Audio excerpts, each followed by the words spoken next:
तंत्र के लगभग सभी ग्रंथों में, लगभग सभी मंत्रों और स्तोत्रों में एक बात आ ही जाती है कि इन्हें गुप्त रखा जाए, और बस वहीं से ही सारी कहानी आरंभ हो जाती है।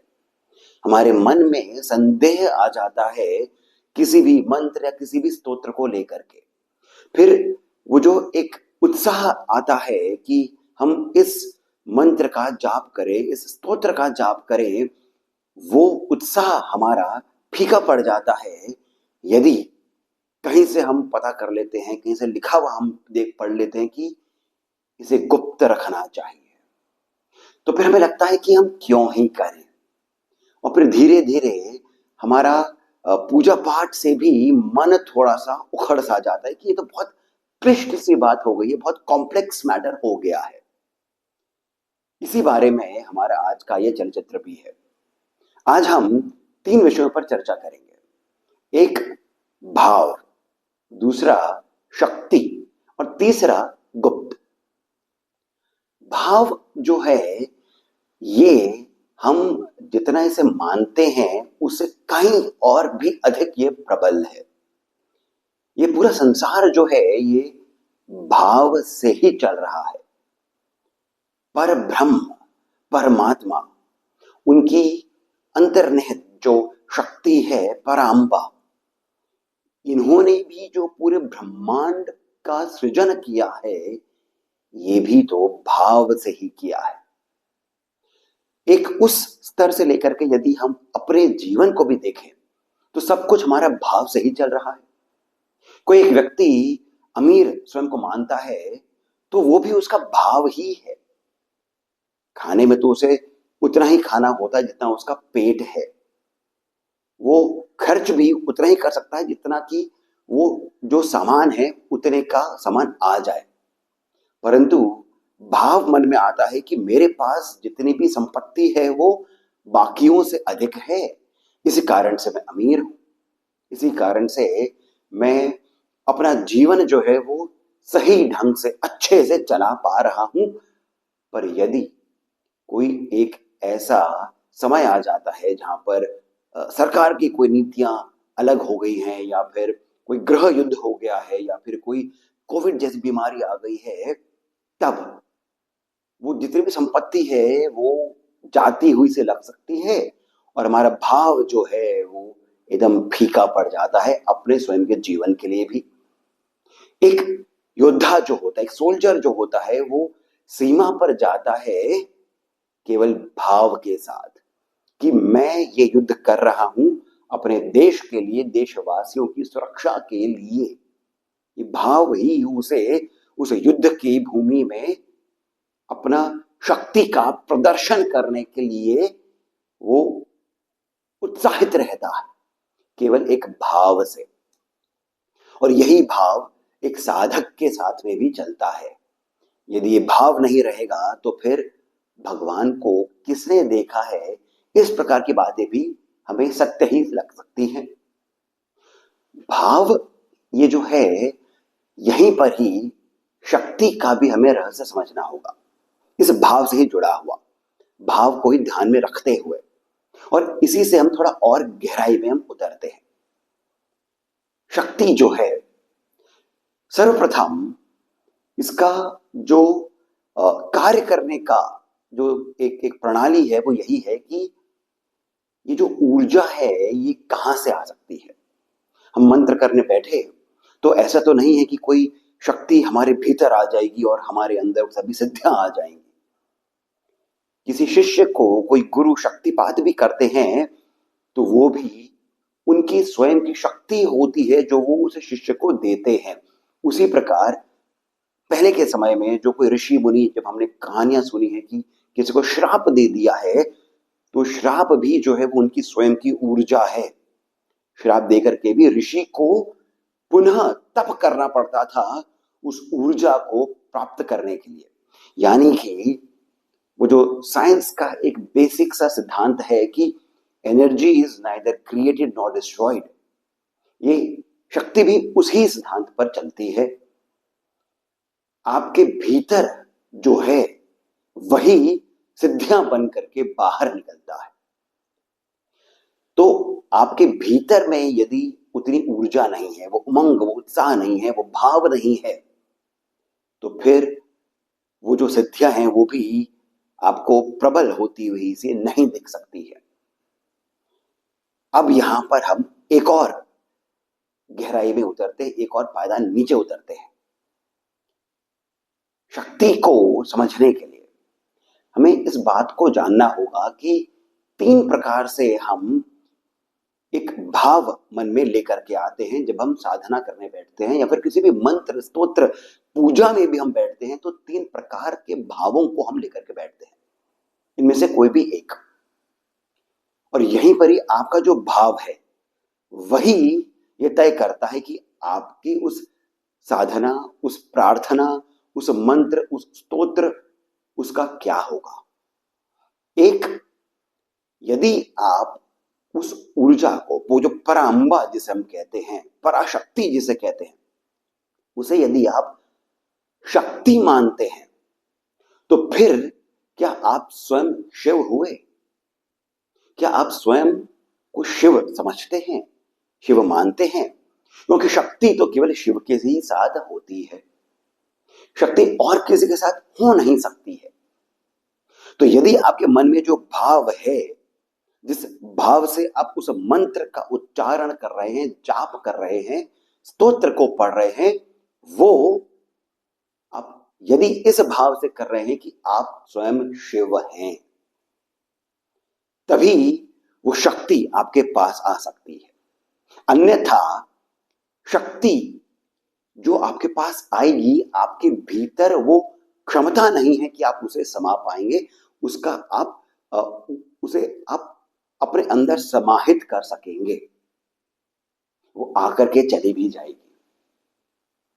तो शिव का भाव यदि नहीं है, तो आपके भीतर उस मंत्र या फिर वो जो स्तोत्र कर रहे हैं उसमें आप शक्ति का आवाहन कर रहे हैं, ये भाव आपके लिए कार्य नहीं करेगा। फिर दूसरा जो भाव आता है वो होता है देवी का, कि ये जो है जिसका मैं मंत्र कर रहा हूं, ये जो स्तोत्र कर रहा हूं, प्रार्थना जिससे मैं कर रहा हूं, वो उन्हें मैं देवी मानता हूं, भगवती मानता हूं। तब फिर से एक और प्रश्न ये आ जाता है कि क्या आप देव हैं, देवतुल्य हैं?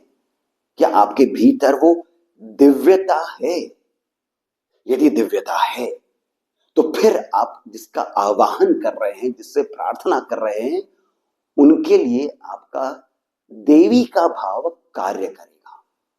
हमने देखा है कथाओं में, भगवती ललिता त्रिपुरा सुंदरी हो गई हैं या फिर दुर्गा हो गई हैं, इनका जब आह्वान देवताओं ने किया, तब देवी ने अपना कार्य किया, देवताओं ने। तो यदि आपके भीतर वो दिव्यता, वो पवित्रता यदि नहीं है, तो फिर आपका वो जो देवी का भाव है वो भी कार्य नहीं करेगा। फिर आता है तीसरा, माता का भाव, मातृ भाव, मां, अंबा मान करके आप वो प्रार्थना कर रहे हैं, वो मंत्र पढ़ रहे हैं, वो स्तोत्र पढ़ रहे हैं, तब आप शिशु हुए, पुत्र हुए। और ये भाव आपको सफलता दिला सकता है। क्यों? जब आप शिव हैं, तो फिर आपके भीतर वो जो पवित्रता है वो शिव तुल्य है, और फिर आप किसी भी प्रकार की गलती जो है वो नहीं कर सकते हैं। तब आपका जो संकल्प है वो स्वयं ही सिद्ध होगा। आपका जो संकल्प है फिर वो हिमालय की भांति अडिग होगा। यदि आप देवता हैं, तो जो आपकी पवित्रता है उस ही में दिव्यता होगी। तब जो आपका समर्पण होगा वो एक देवता की ही भांति होगा।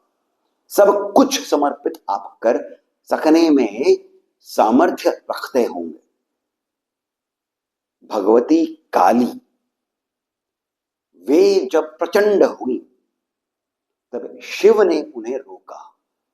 ये कथा हम सभी को पता है, परंतु किस प्रकार रोका? शिव ने अपना सर्वस्व समर्पित कर दिया, वो लेट गए।